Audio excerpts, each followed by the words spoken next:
बोलो भारत माता की, अयोध्यापति श्री रामचंद्र की, अयोध्यापति श्री रामचंद्र की। ಶ್ರೀಕಾಂತ್ ಪೂಜಾರಿ ಅವರ ಬಂಧನವನ್ನ ಖಂಡಿಸಿ ಇವತ್ತು ಇಡೀ ದೇಶದಲ್ಲಿ ನಮ್ಮ ರಾಜ್ಯದಲ್ಲಿ ಕರೆಯನ್ನು ಕೊಡುವ ಮುಖಾಂತರ ಒಬ್ಬ ಸಾಮಾನ್ಯ ಕಾರ್ಯಕರ್ತನಿಗೂ ತೊಂದರೆ ಆದಾಗ ನಿಮ್ ಜೊತೆ ಇರ್ತೇವೆ ಅನ್ನತಕ್ಕಂಥ ಹೇಳಿರ್ತಕ್ಕಂಥ ಮತ್ತು ಈ ವಿಶೇಷವಾದಂತ ಪ್ರತಿಭಟನೆಯ ನೇತೃತ್ವವನ್ನು ವಹಿಸಿರ್ತಕ್ಕಂಥ ನಮ್ಮೆಲ್ಲರ ನಾಯಕರು, ವಿಪಕ್ಷ ನಾಯಕರಾಗಿರ್ತಕ್ಕಂಥ ಸನ್ಮಾನ್ಯ ಶ್ರೀ ಅಶೋಕ್ ಅವರೇ, ಮಾಜಿ ಉಪನಾಯಕರಾಗಿರ್ತಕ್ಕಂಥ ಅರವಿಂದ್ ಬೆಲ್ಲದವರೇ, ಮಾಜಿ ಉಪನಾಯಕರಾಗಿರ್ತಕ್ಕಂಥ ಅರವಿಂದ್ ಬೆಲ್ಲದವರೇ, ಶಾಸಕರಾಗಿರ್ತಕ್ಕಂಥ MR ಪಾಟೀಲ್ ಅವರೇ, ವಿಧಾನ ಪರಿಷತ್ ಸದಸ್ಯರಾಗಿರ್ತಕ್ಕಂಥ ಪ್ರದೀಪ್ ಶೆಟ್ಟರ್ ಅವರೇ, ನಮ್ಮ ಜಿಲ್ಲಾ ಅಧ್ಯಕ್ಷರಾಗಿರ್ತಕ್ಕಂಥ ಸಂಜಯ್ ಕಪಟ್ಕರ್ ಅವರೇ, ಸೇರಿರ್ತಕ್ಕಂಥ ಎಲ್ಲ ಅಭಿಮಾನಿ ಬಂಧುಗಳೇ, ಆತ್ಮೀಯ ಮಾಧ್ಯಮದ ಮಿತ್ರರೇ, ಈ ಕಾಂಗ್ರೆಸ್ ಸರ್ಕಾರ ರಾಜ್ಯದಲ್ಲಿ ಬಂದಂತ ಸಂದರ್ಭದಲ್ಲಿ ನಿರಂತರವಾಗಿ ಹಿಂದೂಗಳ ಮೇಲೆ ದೌರ್ಜನ್ಯ ಮಾಡಿರ್ತಕ್ಕಂಥ ಸರ್ಕಾರ ಅಂದ್ರೆ ಇದು ಕಾಂಗ್ರೆಸ್ ಸರ್ಕಾರ ಅನ್ನೋದನ್ನ ಬಹಳ ಸ್ಪಷ್ಟವಾಗಿ ಸಂದರ್ಭದಲ್ಲಿ ಹೇಳಕ್ ಇಷ್ಟಪಡ್ತೇನೆ ನಾನು. ಅದು ಹುಬ್ಬಳ್ಳಿಯಲ್ಲಿ ಅನೇಕ ಘಟನೆಗಳನ್ನು ನಾವು ಮೆಲುಕು ಹಾಕಿದ್ರೆ ಈ ರಾಜ್ಯದ ಮುಖ್ಯಮಂತ್ರಿಗಳಾಗಿರ್ತಕ್ಕಂಥ ಸಿದ್ದರಾಮಯ್ಯನವರು ಬಹಳಷ್ಟು ಸಂದರ್ಭದಲ್ಲಿ ಹಿಂದೂಗಳ ಮೇಲೆ ದೌರ್ಜನ್ಯ ಮಾಡ್ತಕ್ಕಂಥ ಕೆಲಸ ಮಾಡ್ತಾರ, ಅಲ್ಪಸಂಖ್ಯಾತರ ತುಷ್ಟೀಕರಣ ಮಾಡ್ತಕ್ಕಂಥ ಕೆಲಸವನ್ನು ಇದೇ ಹುಬ್ಬಳ್ಳಿ ನೆಲೆಯಲ್ಲಿ ನಿಂತು ಮಾಡಿರ್ತಕ್ಕಂಥ ನಾನು ನೋಡಿದರು. ಮೊನ್ನೆ ಬೆಳಗಾವಿಯಲ್ಲಿ ಅಧಿವೇಶನ ನಡೆದಂತ ಸಂದರ್ಭದಲ್ಲಿ ಇಲ್ಲಿ ಹುಬ್ಬಳ್ಳಿಯ ಅಲ್ಪಸಂಖ್ಯಾತರ ಸಭೆಯನ್ನು ಕರೆದಂತ ಸಂದರ್ಭದಲ್ಲಿ ಒಂದ್ ಕಡೆ ಹೇಳ್ತಾರ 10,000 ಕೋಟಿ ರೂಪಾಯಿಗಳನ್ನ ನಾವು ಅಲ್ಪಸಂಖ್ಯಾತರಿಗೆ ಮೀಸಲಿಡ್ತೇವೆ ಅಂತಕ್ಕಂಥ ಹೇಳಿದ್ರು ಸಿದ್ದರಾಮಯ್ಯನವರು. ಇನ್ನೊಂದು ಕಡೆ ಇದೇ ಸಿದ್ದರಾಮಯ್ಯನವರು ಉಪಮುಖ್ಯಮಂತ್ರಿಗಳಾಗಿರ್ತಕ್ಕಂಥ DK ಶಿವಕುಮಾರ್ ಅವರು ಕಾಂಗ್ರೆಸ್ ನಲ್ಲಿ ಇರ್ತಕ್ಕಂಥ ಅನೇಕ ನಾಯಕರು ಹೇಳಿದ್ರು. ಇದೇ ಹುಬ್ಬಳ್ಳಿಯ ಹಳೆ ಹುಬ್ಬಳ್ಳಿ ಗಲಭೆ ಆದಂತ ಸಂದರ್ಭದಲ್ಲಿ ಪೊಲೀಸ್ ಸ್ಟೇಷನ್ ಅನ್ನ ಕಬ್ಜಾ ಮಾಡ್ಕೊಂಡು ಇಟ್ಕೊಂಡು ಕೂತ್ಕೊಂಡಿದ್ರು. ಪೊಲೀಸ್ ಕಮಿಷನರ್ ಕಾರ್ ಮೇಲೆ ಹತ್ತಿ ಕುಣಿದಾಡೋದನ್ನ ಧ್ವಂಸ ಮಾಡಿದ್ರು. ಅನೇಕ ಪೊಲೀಸ್ ಅಧಿಕಾರಿಗಳಿಗೆ ಕಲ್ಲು ಹೊಡೆದ್ರು. ಅಲ್ಲಿಯೇ ಇರ್ತಕ್ಕಂಥ ಹನುಮಾನ ಮಂದಿರದ ಮೇಲೆ ಕಲ್ಲಿಸತಕ್ಕಂಥ ಕೆಲಸವನ್ನು ಮಾಡಿದ್ರು. ಆದ್ರೆ ನಾವು ಯಾರು ಕೂಡ ಅದಕ್ಕೆ ಪ್ರಚೋದನೆ ಕೊಡ್ತಕ್ಕಂಥ ಕೆಲಸ ಮಾಡಲಿಲ್ಲ. ಅವತ್ತು ನಮ್ಮ ಸರ್ಕಾರ ಯಾರ್ಯಾರು ಭಾಗಿಯಾಗಿದ್ರು ಅವ್ರನ್ನೆಲ್ಲ ಹೆಡೆಮುರಿ ಕಟ್ಟತಕ್ಕಂಥ ಕೆಲಸವನ್ನ ಭಾರತೀಯ ಜನತಾ ಪಾರ್ಟಿ ಸರ್ಕಾರ ಮಾಡಿತ್ತು ಅನ್ನೋಂಥದ್ದು ಬಹಳ ಹೆಮ್ಮೆಯಿಂದ ಹೇಳಕ್ಕೆ ಬರ್ತೇನೆ. ಆದ್ರೆ ಕಳೆದ 6 ತಿಂಗಳ ಅವಧಿಯಲ್ಲಿ ಕಾಂಗ್ರೆಸ್ ಸರ್ಕಾರ ಬಂದ ತಕ್ಷಣನೇ ಉಪಮುಖ್ಯಮಂತ್ರಿಗಳ ಆದಿಯಾಗಿ ಅನೇಕ ಸಚಿವರು, ಅನೇಕ ಶಾಸಕರು, ಅನೇಕ ವಿಧಾನ ಪರಿಷತ್ ಸದಸ್ಯರು ಹೇಳಿದ್ರು. ಏನ್ ಹೇಳಿದ್ರು? ಹಳೆ ಹುಬ್ಬಳ್ಳಿ ಗಲಭೆಯಲ್ಲಿ ಇರ್ತಕ್ಕಂಥವ್ರು ಅಮಾಯಕರಿದ್ದಾರೆ, ಅವ್ರನ್ನ ಬಿಡುಗಡೆ ಮಾಡಬೇಕು ಅಂತಕ್ಕಂಥ ಹೇಳಿಕೆಯನ್ನು ಉಪಮುಖ್ಯಮಂತ್ರಿಗಳ ಪತ್ರವನ್ನು ಬರ್ತಕ್ಕಂಥದ್ದು ಕೂಡ ಆಯ್ತು. ಆದ್ರೆ ಇವತ್ತು ಶ್ರೀಕಾಂತ್ ಪೂಜಾರಿ ಅಂತ ಒಬ್ಬ ಕಾರ್ಯಕರ್ತನನ್ನ 31 ವರ್ಷಗಳ ಹಿಂದೆ ಮಾಡಿರ್ತಕ್ಕಂಥ ಕೇಸನ್ನ ಅದನ್ನ ಹುಡುಗಿ ತೆಗೆದು 3 ದಿವಸ ಕೋರ್ಟ್ಗೆ ರಜೆ ಇರ್ತಕ್ಕಂಥ ಸಂದರ್ಭವನ್ನ ಬಹಳ ವ್ಯವಸ್ಥಿತವಾಗಿ ಹುಡುಕಿ ಇವತ್ತು ಇದೇ ಠಾಣೆಯ ಅಧಿಕಾರಿ ಇವತ್ತು ಅವ್ರನ್ನ ಬಂಧಿಸುವಂತ ಕೆಲಸ ಮಾಡ್ತಾರ. ಯಾರು ಪ್ಯಾಸೆಂಜರ್ನ ಕರ್ಕೊಂಡು ಹೋಗುವ ಮುಂದೆ ಅವ್ರನ್ನ ಇಳಿಸಿ ಅವ್ರನ್ನ ಮನೆಗೆ ಆಟೋ ಇಟ್ಟು ನೇರವಾಗಿ ಸ್ಟೇಷನ್ ಕರ್ಕೊಂಡ್ ಬಂದು ಅವ್ರನ್ನ ಕಸ್ಟಡಿಗೆ ಕೊಟ್ಟುವಂತ ಕೆಲಸವನ್ನು ಇವತ್ತು ನೀವು ಒಂದ್ ಕಡೆ ಮಾಡ್ತೀರಿ.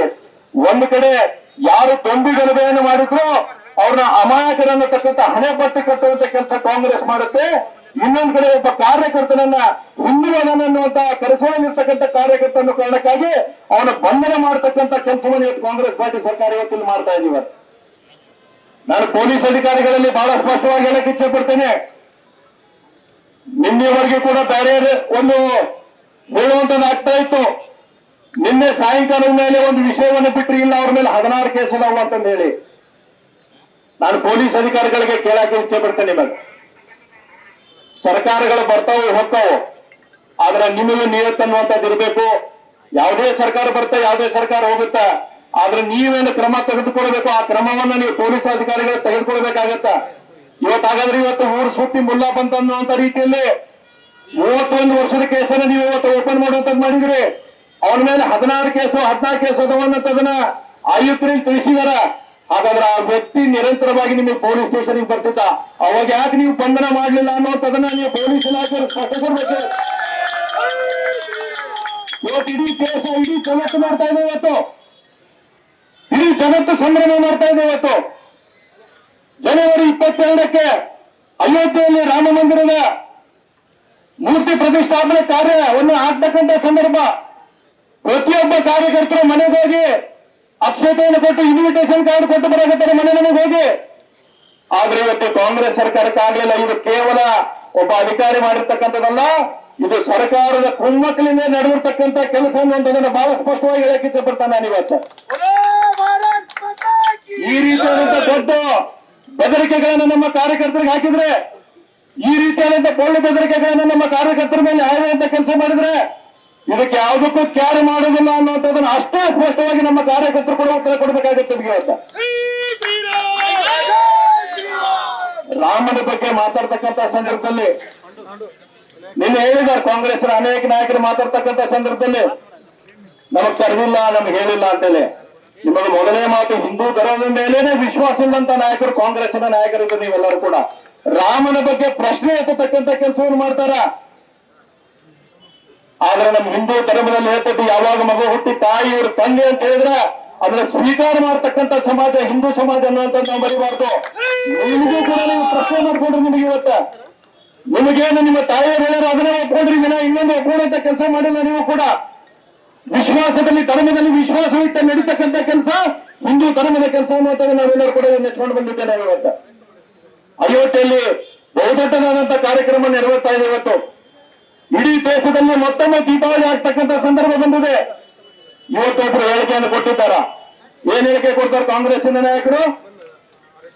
ಬಹುಶಃ ಗೋಧ್ರಾ ರೀತಿಯಾದಂತಹ ಗಲಭೆಗಳಾಗಬಹುದು ಅಂತಕ್ಕಂಥ ಹೇಳಿಕೆಯನ್ನು ಇವತ್ತು ಒಬ್ಬ ನಾಯಕರು ಕೊಟ್ಟಿದ್ದಾರ. ನಾನು ಬಹಳ ಸ್ಪಷ್ಟವಾಗಿ ಹೇಳಕ್ಕೆ ಇಷ್ಟಪಡ್ತೇನೆ, ಇದು ಕಾಂಗ್ರೆಸ್ಸಿನ ಹುನ್ನಾರ ಅನ್ನುವಂಥದ್ದು ನಾವು ಅರ್ಥ ಮಾಡ್ಕೋಬೇಕಾಗತ್ತೆ. ಇದಕ್ಕೇನಾದ್ರೂ ಈ ರೀತಿಯಾದಂತಹ ಗಲಭೆಗಳಾದ್ರೆ ಅದಕ್ಕೆ ನೇರವಾಗಿ ಕಾಂಗ್ರೆಸ್ ಸರ್ಕಾರ ಹೊಣೆಗಾರಿಕೆ ಅನ್ನುವಂಥದ್ದನ್ನು ಕೂಡ ನಾನು ಈ ಸಂದರ್ಭದಲ್ಲಿ ಹೇಳಕ್ಕೆ ಇಷ್ಟಪಡ್ತೇನೆ. ಇವತ್ತು ಒಬ್ಬ ಕಾರ್ಯಕರ್ತನಿಗೆ ಅನ್ಯಾಯದಂತ ಸಂದರ್ಭದಲ್ಲಿ ನಮ್ಮ ನಾಯಕರಾಗಿರ್ತಕ್ಕಂಥ ಮಾನ್ಯ ಅಶೋಕ್ ಅವರು ಒಂದು ಕ್ಷಣನೇ ಯೋಚನೆ ಮಾಡಿದ್ರೆ, ನಿನ್ನೆ ಹೇಳಿದ್ರೆ ನಾನು ನೇರವಾಗಿ ಹುಬ್ಬಳ್ಳಿಗೆ ಬರ್ತೇನೆ, ಯಾವುದೇ ಒಬ್ಬ ಕಾರ್ಯಕರ್ತರಿಗೆ ಅನ್ಯಾಯದ ನಾವು ಜೊತೆಗೆ ಹೆಗಲಿಗೆ ಕೊಟ್ಟು ನಿಲ್ಲುವಂತ ಕೆಲಸ ಮಾಡ್ತೇವೆ. ಯಾವ ಅಧಿಕಾರಿ ಕೆಲಸ ಮಾಡಿದ್ರೆ ಸಸ್ಪೆಂಡ್ ಮಾಡಬೇಕು ಅನ್ನೋದನ್ನು ಕೂಡ ನಾವು ಆಗ್ರಹ ಮಾಡ್ತಾ ಇದ್ದೇವೆ.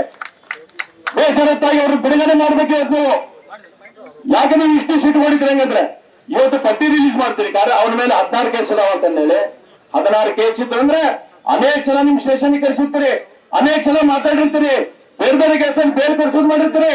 ಈ ಕೇಸನ್ನು ಯಾಕೆ ಮುಚ್ಚಿಟ್ಕೊಂಡ್ಕೊಂಡ್ರಿ ಹಂಗಂದ್ರೆ ನಿಮ್ ಕಡೆ ನಿನ್ನೆ ದಿವಸ ಕೇಳಿದಾಗ ಇವತ್ತು ಹೇಳ್ತಾ ಇದ್ರು ಮಾನ್ಯ ಅಶೋಕ್ ಅವರು ಕರ್ಸಿ ಮಾತಾಡಿದಾಗ FIR ಕಾಪಿ ಕೂಡ ಇವತ್ತಿಲ್ಲ. 31 ವರ್ಷದ ಹಳೆ ಕೇಸಿನ FIR ಕಾಪಿ ಇಲ್ಲ, ಕಂಪ್ಲೇಂಟ್ ಕಾಪಿ ಇಲ್ಲ, ಎರಡೂ ಇಲ್ಲ ಅಂದ್ರೆ ನಿಮ್ ಕೇಸ್ ಬಿತ್ತು ಹೋತು ಅನ್ನೋಂಥದ್ದು ನಾನಲ್ಲ, ಅನೇಕ ಹಿರಿಯ ವಕೀಲರು ಇರ್ತಾರ, ಪೊಲೀಸ್ ಇಲಾಖೆಯವರು ಇರ್ತಾರ. ಏನೋ ಮಾಡಕ್ಕಾಗಲ್ಲ ಸರಿ, ಮುಗಿದೋಗ ಕಥೆ ಅಂತಂದ್ರೆ ಮುಗಿದು ಹೋಗಿರ್ತಕ್ಕಂಥ ಕಥೆಯನ್ನ ಪುನರ್ಜೀವನಗೊಳಿಸ್ತಕ್ಕಂಥ ಕೆಲಸವನ್ನ ಏನಿವತ್ತು ಕಾಂಗ್ರೆಸ್ ಕುಮ್ಮಕ್ಕನಿಂದ ಇವತ್ತು ಅಧಿಕಾರಿಗಳು ಮಾಡಕ್ ಕೊಟ್ಟಿದ್ದಾರೆ. ನಾನು ಅಧಿಕಾರಿಗಳಲ್ಲಿ ವಿನಂತಿ ಮಾಡ್ತೇನೆ, ದಯವಿಟ್ಟು ಇಂಥ ಕೆಲಸವನ್ನ ಮಾಡಕ್ ಹೋಗ್ಬೇಡ್ರಿ. ಸರ್ಕಾರಗಳ ಕುಮ್ಮಕ್ಕ ಕೊಟ್ಟಾಗ ಇದಕ್ಕೆ ತಲೆಬಾಗಕ್ ಹೋಗ್ಬೇಡ್ರಿ. ಸರ್ಕಾರದವ್ರಿಗೆ ಏನಾಗಲ್ಲ, ತಲೆದಂಡ ಆಗೋದು ನಿಮ್ದ. ಇವತ್ತು ನಮ್ದು ಆಗ್ರಹ ಇತ್ತು, ನಮ್ಮ ನಾಯಕರ ನೇತೃತ್ವದಲ್ಲಿ ಯಾರೀಗ ಈ ಕೆಲಸವನ್ನ ಮಾಡಿದಲ್ಲ ಆ ಅಧಿಕಾರಿಯನ್ನ ತಕ್ಷಣ ಸಸ್ಪೆಂಡ್ ಮಾಡ್ಬೇಕನ್ನತಕ್ಕಂಥದ್ದು ನಾನು ಈ ಸಂದರ್ಭದಲ್ಲಿ ಹೇಳಕ್ಕೆ ಇಷ್ಟಪಡ್ತೇನೆ. ಯಾಕಂದ್ರೆ ಇಂಟೆನ್ಷನ್ ಆಗಿ ಮಾಡಿರ್ತಕ್ಕಂಥ ಈ ಕೇಸ್ ಅನ್ನತಕ್ಕಂಥದ್ದನ್ನ ನಾವು ಅರ್ಥ ಮಾಡ್ಕೋಬೇಕಾಗತ್ತೆ. ಹೀಗಾಗಿ ನಾವು ಇವತ್ತು ರಾಮ ಮಂದಿರ ಭವ್ಯವಾಗಿರ್ತಕ್ಕಂಥ ಮಂದಿರ ಉದ್ಘಾಟನೆ ಆಗ್ತಕ್ಕಂಥ ಸಂದರ್ಭ ಇದೇ ಕಾಂಗ್ರೆಸ್ ಅವರು ಅನೇಕ ಕಡೆ ಹೇಳ್ತಾ ಇದ್ರು, ಮಂದಿರ್ ತು ಬನಾಂಗೆ ಲೇಕಿನ್ ತಾರೀಖ್ ಮಾಲೂಮ್ ನಹೀ ಅನ್ನುವಂಥದ್ದನ್ನ ನಾನು ಇವತ್ತು ಈ ಸಭೆ ಮುಖಾಂತರ ಹೇಳ್ತೀನಿ. ತಾರೀಖ್ ಅವ್ರ ಟೈಮ್ ಬಿ ಮಾಲೂಮ್ ಅನ್ನುವಂಥದ್ದನ್ನ ಅರ್ಥ ಮಾಡ್ಕೋಬೇಕು ಕಾಂಗ್ರೆಸ್ ಅವರು. ತಾರೀಖ್ ಬಿ ಮಾಲೂಮ್ ಅವ್ರ ಟೈಮ್ ಬಿ ಮಾಲೂಮ್ ಅನ್ನುವಂಥದ್ದನ್ನ ಅರ್ಥ ಮಾಡ್ಕೋಬೇಕು ಕಾಂಗ್ರೆಸ್ ಕಾರ್ಯಕರ್ತರು. ಇವತ್ತು ಬಹಳ ಸ್ಪಷ್ಟವಾಗಿ ನಾನು ಹೇಳಕ್ಕೆ ಇಷ್ಟಪಡ್ತೇನೆ, ಈ ರೀತಿಯಾದಂತಹ ಕೆಲಸ ಕಾರ್ಯಗಳನ್ನ ನಮ್ಮ ಕಾರ್ಯಕರ್ತರ ಮೇಲೆ ಹೆದರ್ಸೋದು ಬದರ್ಸುವಂತ ಮಾಡುವಂತದ್ದು ಬಿಡ್ರಿ. ಯಾವ ಡಾಚಾವನ್ನಿತ್ತು ತನ್ನ ಜೀವವನ್ನ ಇಲ್ಲೇ ಹುಬ್ಬಳ್ಳಿ ನಮ್ಮ ಕೃಷಿ ಸಲ್ಲಿಕರಿ ಅದನ್ನ ಅವನ್ ಹಿಡ್ಕೊಂಡು ಅನೇಕ ನಮ್ಮ ಅಶೋಕಣ್ಣರು ಹಿಡ್ಕೊಂಡು ನೂರಾರು ಕಾರ್ಯಕರ್ತರು, ಸಫಾರಿ ನನ್ಗೊಬ್ಬರು ಸಫಾರಿ ಅಂತ ನೂರಾರು ಕಾರ್ಯಕರ್ತರು 30 ವರ್ಷಗಳ ಹಿಂದೆ ನಡೆದಾಗ ಜೀವದ ಹಂಗನ್ನು ತೊರೆದು ಹೋಗಿ ನಿಂತು ಅಲ್ಲಿ ಹೋರಾಟವನ್ನು ಮಾಡಿರ್ತಕ್ಕಂಥ ಹುಬ್ಬಳ್ಳಿ ನಾವು ನೆನಪಿಟ್ಕೋಬೇಕು. ಇದೇ ರಾಣಿ ಚೆನ್ನಮ್ಮನ ಮೈದಾನ ಬಗ್ಗೆ ಹೋರಾಟ ಬಂದಾಗ ಇದೇ ಕಾಂಗ್ರೆಸ್ ಸರ್ಕಾರ ಅವತ್ತೇನ್ ಮಾಡಿತ್ತು. ಆದ್ರೆ ತೆಗೆದುಕೊಂಡು ಇಲ್ಲದ ನಮ್ ಗುರ್ಸಿತ ಸರ್ ಇಲ್ಲದನ್ರಿ ಮೇಲೆ ಹತ್ತದವನು ಇವನ. ಇವತ್ತು ನಿಮಗ್ ಬಂಧನ ಬರೇ ಶ್ರೀಕಾಂತ್ ಪೂಜಾರಿದಲ್ಲ, ಬಂಧನ ಮಾಡೋಂಗಿತ್ತಂದ್ರ ಇಲ್ಲಿರ್ತಕ್ಕಂಥ ಸಾವಿರಾರು ಕಾರ್ಯಕರ್ತರು ಬಂಧನ ಮಾಡ್ರಿ, ನಾವು ರೆಡಿ ಬಂಧನ ಮಾಡಿ ಹೆದರಿಕೆ ಆಗ್ತಾರೆ ಕಾರ್ಯಕರ್ತರಿಗೆ. ಇದನ್ನ ಯಾವುದು ಕೂಡ ನಡೆಯುವುದಿಲ್ಲ ಅನ್ನೋದನ್ನ ಬಹಳ ಸ್ಪಷ್ಟವಾಗಿ ಹೇಳಕ್ಕೆ ಇಷ್ಟಪಡ್ತೇನೆ ಇವತ್ತ. ಅಯೋಧ್ಯೆಯಲ್ಲಿ ರಾಮ ಮಂದಿರ, ಭವ್ಯವಾದಂತ ರಾಮ ಮಂದಿರ ತಲೆ ಎತ್ತುತ್ತೆ. ನೀವು ಬರ್ತಿರೋ ಬಿಡ್ತಿರೋ, ಆದ್ರೆ ಕೋಟ್ಯಾಂತರ ಜನ ಇವತ್ತು ಅದರಲ್ಲಿ ಭಾಗವಹಿಸ್ತಾರ. ಇಡೀ ಬೇಕೆಲ್ಲ ಭಾರತ ದೇಶದ ಜಗತ್ತಿನಲ್ಲಿ ಇರ್ತಕ್ಕಂಥ ಎಲ್ಲ ಹಿಂದೂಗಳು ಕೂಡ ಇದರಲ್ಲಿ ಭಾಗವಹಿಸುವ ಮುಖಾಂತರ ಭವ್ಯ ಮಂದಿರವನ್ನ ನಾವು ಉದ್ಘಾಟನೆ ಅಂತ ಸಂದರ್ಭವನ್ನು ಕಣ್ತುಂಬಿಕೊಡ್ತಕ್ಕಂಥ ಸಂದರ್ಭದಲ್ಲಿ ಈ ರೀತಿಯಾದಂತಹ ಕುಶಲತೆಯನ್ನು ಮಾಡುವ ಮುಖಾಂತರ ಆ ರೀತಿಯಾದಂತ ಸಂಭ್ರಮವನ್ನ ಆಚರಣೆ ಆಗ್ಬಾರ್ದು ಅನ್ನೋಂಥ ಕಲ್ಪನೆ ಇಟ್ಕೊಂಡ್ರಿ. ನಾಳೆ ರಾಹುಲ್ ಗಾಂಧಿ ಅವರಿಗೆ, ಸೋನಿಯಾ ಗಾಂಧಿ ಅವರಿಗೆ ಹೇಳ್ತಾರ, ಸರ್ ನಮ್ಮಲ್ಲಿ ಏನು ಆಗ್ಲಿಲ್ಲ, ರಾಮ ಮಂದಿರ ನಾವು ಪೂಜಾ ಮಾಡಕ್ ಕೊಡ್ಲಿಲ್ಲ, ನಾವು ಡಿಸ್ಟರ್ಬ್ ಮಾಡಿ ನಿಂದಿರ್ಸಿದ್ವಿ ನೋಡ್ರಿ ಅಂತಂದು ಹೇಳಿ ನೀವು ಮೆಚ್ಚಿಸುವಂತ ಕೆಲಸ ಐತಲ್ಲ, ಇದನ್ನ ಯಾವ ಕಾರಣಕ್ಕೂ ಮಾಡಂಗಿಲ್ಲ. ಇಂತ 100 ಅಲ್ಲ 1000 ಪೊಲೀಸ್ ತಂದು ನಿಂದಿರ್ಸಿದ್ರು ನಾವು ಆ ಕಾರ್ಯಕ್ರಮ ಮಾಡೇ ಮಾಡ್ತೇವೆ ಅನ್ನೋದನ್ನ ಬಹಳ ಸ್ಪಷ್ಟವಾಗಿ ಹೀಗಾಗಿ ನಾನು ಮತ್ತೊಮ್ಮೆ ನಮ್ಮ ನಾಯಕರ ಸಮ್ಮುಖದಲ್ಲಿ ಹೇಳಕ್ಕೆ ಇಷ್ಟಪಡ್ತೇನೆ, ಯಾರು ಈ ಕೃತ್ಯವನ್ನು ಮಾಡಿದಾರ ಆ ಆಫೀಸರ್ ಅನ್ನ ತಕ್ಷಣ ಸಸ್ಪೆಂಡ್ ಮಾಡ್ಬೇಕು ಅನ್ನೋದನ್ನ ಮತ್ತು ಬಿದ್ದು ಹೋಗಿರ್ತಕ್ಕಂಥ ಕೇಸಿನಲ್ಲಿ ಇವತ್ತೇನು ಶ್ರೀಕಾಂತ್ ಪೂಜಾರಿ ಅವರು ಇದ್ದಾರ ಅವ್ರ ಬಿಡುಗಡೆಗೊಳಿಸಬೇಕನ್ನೋ ಆಗ್ರಹ ಮಾಡ್ತಾ ನನ್ನ ಮಾತನ್ನು ಮುಗಿಸ್ತೇನೆ. ನಮಸ್ಕಾರ. ಜೈ ಹಿಂದ್, ಜೈ ಕರ್ನಾಟಕ. ನ್ಯೂಸ್ ಫಸ್ಟ್ ನಿರ್ಭೀತಿಯಿಂದ ನಿಮ್ಮ ಪರವಾಗಿ.